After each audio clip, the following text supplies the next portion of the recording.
Halo Sensikers, kembali berjumpa bersama saya Denny Darko. Tidak ada yang namanya misteri, yang ada adalah tanda tanya kita semua coba untuk mengerti.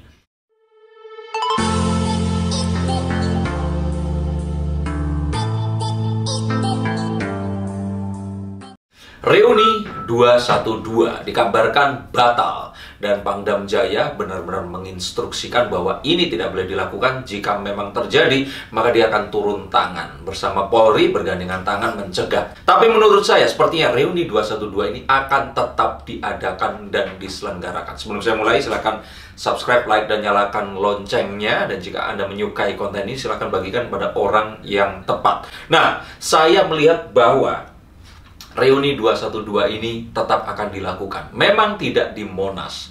Dan sesuai dengan instruksi dari, saya nggak jelas ini kalau di FPI ini urutannya gimana. Karena kadang-kadang yang satu ngomong apa besoknya dianulir sama yang lain. Tapi intinya mereka menginstruksikan bahwa semua orang di rumah mereka wajib mengibarkan bendera bergambar Habib Rizik. Dan ada tulisan Habib Riziknya. Ini sih absurd, saya bilang. Aneh. Enggak, saya benar-benar kehilangan kata-kata. Bahkan ada satu kalimat yang saya juga dapatkan dalam salah satu unggahan di itu, bahwa ini adalah satu bentuk balasan karena pencopotan baliho bergambar Habib Rizik yang terjadi dan merupakan satu upaya agar umat ini satu komando dan satu semangat. Yang kedua, saya setuju dan mendukung umat satu komando, tapi mengibarkan bendera bergambar Habib Rizik, ini adalah sesuatu yang saya pikir Rasulullah SAW pun, Nabi Muhammad itu tidak inginkan. Dengan ya adanya larangan menggambarkan wajah Nabi atau mengkultuskan Nabi ini sendiri. Nabi tetaplah manusia, dan walaupun mensucikan mereka, tapi tidak terus menjadikan mereka ini jadi sebuah simbol. Nah, karena itu saya pikir nggak pernah ada orang yang terus kemudian diizinkan membuat satu gambar menyerupai yang terus kemudian akhirnya akan dianggap ya bentuknya akan seperti itu. Dan saya pikir ini adalah satu hal yang harusnya juga diadaptasi atau diadopsi oleh banyak keyakinan yang takutnya kalau nggak seperti itu nanti dianggap yang lain bukan. Nah, ini yang akan menjadikan satu hal yang ya kalau dalam satu partai politik it's okay seperti itu, tetapi untuk front pembela Islam ini kan ada agama di sini, memasang wajah seseorang terus kemudian menyuruh semua anggotanya mengibarkan, ini adalah sesuatu yang saya bilang ya aneh.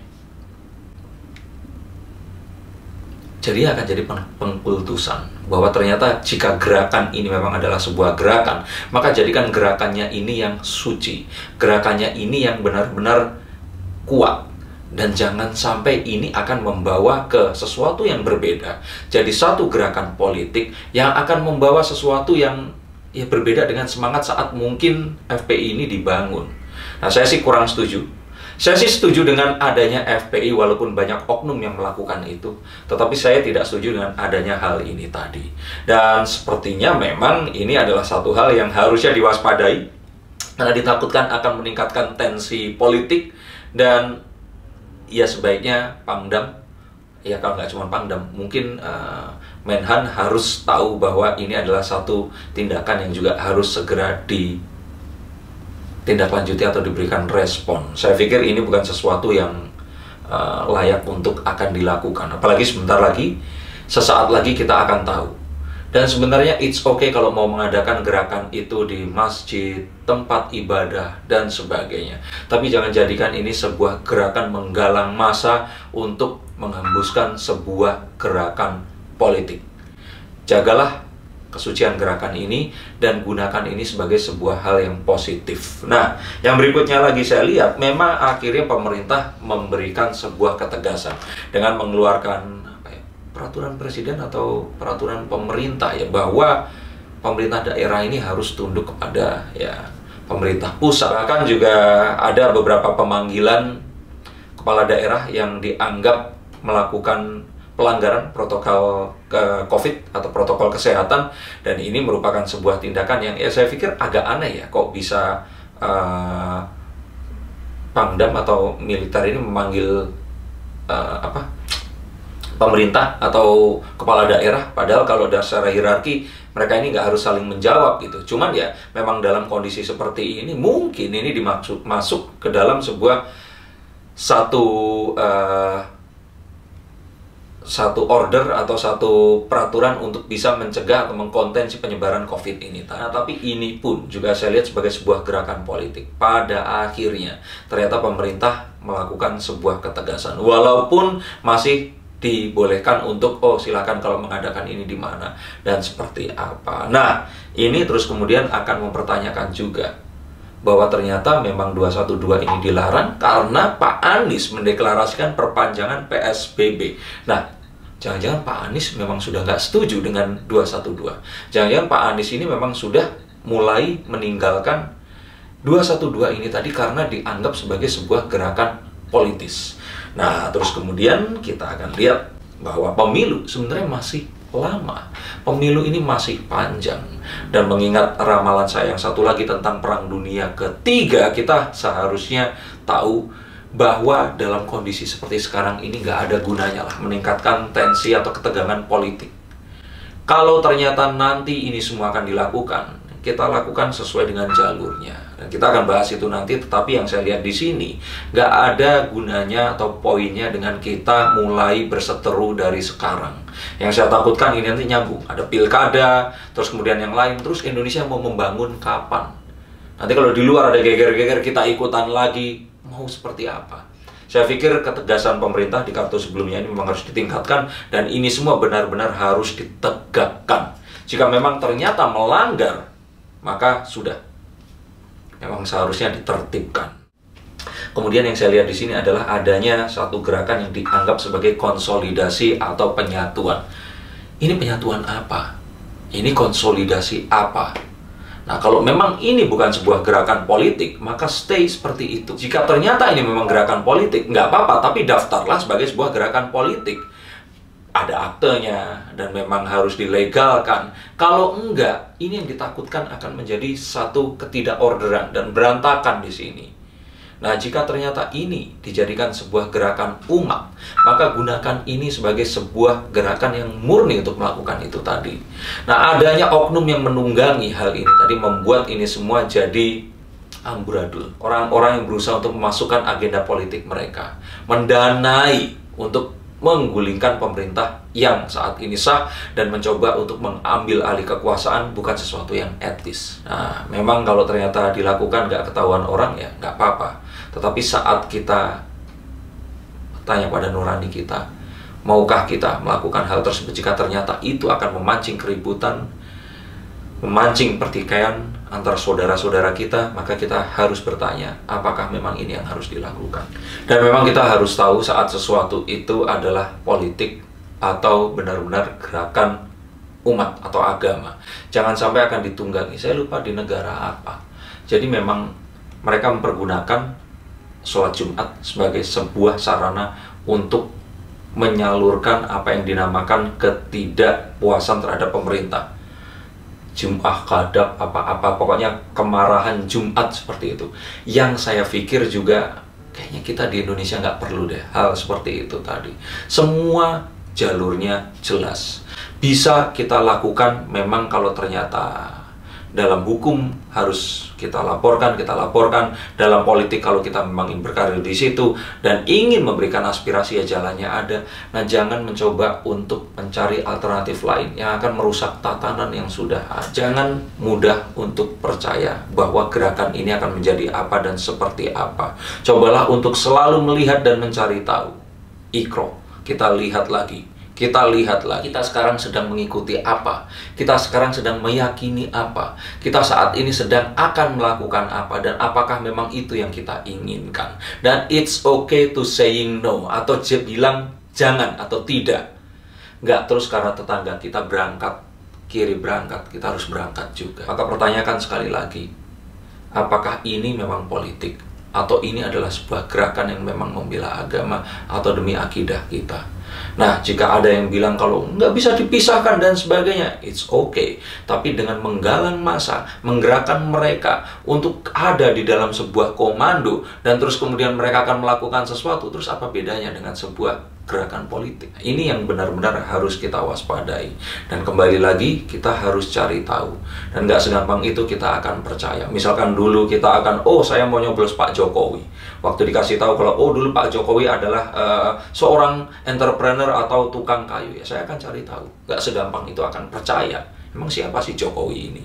Nah, saya akan cari tahu. Saya cari tahu latar belakangnya, cari tahu sepak terjangnya. Oh, dulu katanya waktu menjadi wali kota Solo, dia berhasil untuk memindahkan sebuah pasar. Saya cari tahu itu seperti apa.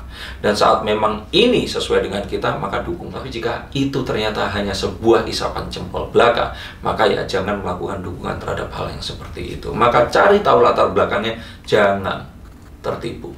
Apalagi jika ternyata kita akan diadu domba dengan perbedaan yang ada, dengan sesuatu yang lahirnya juga seperti ini.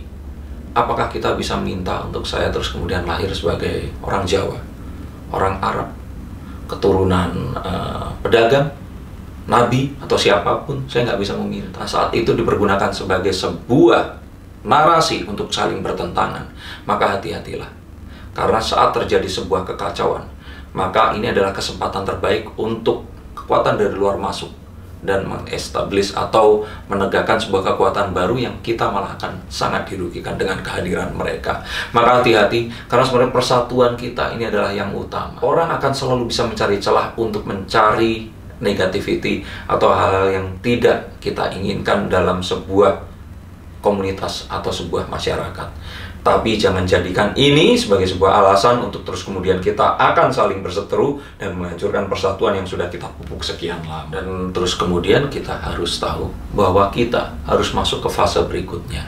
Bahwa semua pertentangan saat terjadinya pilkada nyambung ke pilpres. Terus kemudian di awal pemerintahan Pak Jokowi dan Pak Ma'ruf Amin ini ada corona dan nggak berjalan dengan baik, maka kita saat corona ini, COVID-19 ini mulai mereda, yuk kita masuk ke fase membangun yang harusnya kita lakukan sejak awal tahun, dan kita lakukan ini sebaik mungkin. Hentikan berseteru, hentikan menggalang-galang apalah itu yang akan membawa ini semua menjadi nggak jelas lagi.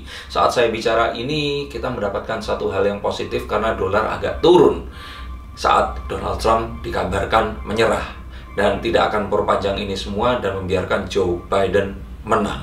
Tapi ini tidak akan terjadi lama. Jadi kita memang harus benar-benar tahu bahwa siklus berikutnya di negara Indonesia ini adalah membangun. Dan there is no way, tidak mungkin akan bisa menggulingkan pemerintahan. Jadi untuk yang saat ini kalian mendengarkan kata-kata saya dan berharap bahwa presiden akan digantikan, hanya akan bisa dilakukan dengan kudeta dan tidak akan bisa dilakukan dengan cara yang lainnya. Kalau kudeta ya harus nanya ke militer, dan militer sama polisi ini sudah bergandengan tangan bersama dengan pemerintah untuk bersama-sama melakukan pembangunan. Jadi mau ngapain?